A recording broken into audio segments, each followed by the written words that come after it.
তাদেরকে কোনো safe exit আমরা দিব না। কোনোভাবেই আপনারা বিদেশে পালাতে পারবেন না। স্বরাষ্ট্র উপদেষ্টা হাসি ছাড়া তো মুখে কোনো কথা নাই, কথা বলতে গেলেই হাসি আর হাসি। ডক্টর ইউনূস সাহেব, আপনার বয়স হয়েছে ভাই, কয়দিন পরে এমনি মইরা যাবেন, বেশি দিন বাঁচবেন না এমনিতেও। অন্তত জীবনে যত যা অর্জন করছেন সেইটাকে এই ঘটনা দিয়ে ম্লান কইরা দিয়েন না। আপনাকে কারা এই বিচারের কাছে বাধাগ্রস্ত করে আমরা জানতে চাই। কারা কারা এর পিছনে রয়েছে আপনি আমাদেরকে বলেন।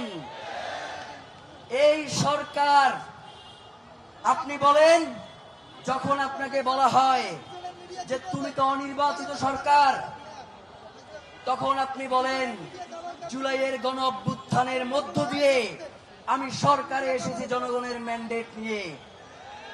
যখন এই কথা বলো তখন কি তোমার লজ্জা লাগে না? 1400 শহীদ, তার রক্তের এখন পর্যন্ত বিচার করতে পারো না, তোমার শরম লাগে না? প্রিয় ভাইয়েরা, আমরা অত্যন্ত বিনয়ের সাথে বলতে চাই, আপনি নোবেল পেয়েছেন, আপনি গ্রামীণ ব্যাংক প্রতিষ্ঠা করেছেন, আপনি আরো অনেক গুরুত্বপূর্ণ কাজ করেছেন। এই বাংলাদেশের জনগণ আপনাকে সম্মান করে, আপনাকে ভালোবাসে। কিন্তু ডক্টর ইউনূস সাহেব, আপনি যদি মনে করেন যে 5ই আগস্ট থেকে শুরু করে 8ই আগস্ট তখন এই জনগণ বাংলাদেশের পাহারা দিয়েছে, এখন আপনার কেন এত আইন শৃঙ্খলা বাহিনী এবং ক্যান্টনমেন্টের কাছে ধর্ণা দিতে হবে?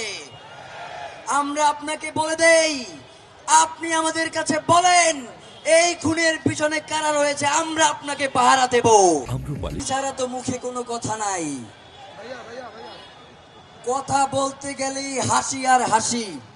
পরম আনন্দে আছেন, মনে করেছেন যে আর 1 মাস ক্ষমতায় আছেন, এরপরে ক্ষমতা ছেড়ে দিয়ে বিদেশে পাড়ি জমাবেন। আমরা আপনাকে বলতে চাই, শুধু স্বরাষ্ট্র উপদেষ্টা নয়, বাংলাদেশের যত উপদেষ্টা রয়েছে তাদেরকে কোনো সেফ এক্সিট আমরা দিব না। কোনোভাবেই আপনারা বিদেশে পালাতে পারবেন না। এই রক্তের সাথে বেইমানি করলে এই জমিনেই আপনাদের বিচারের ব্যবস্থা করবে জনতা।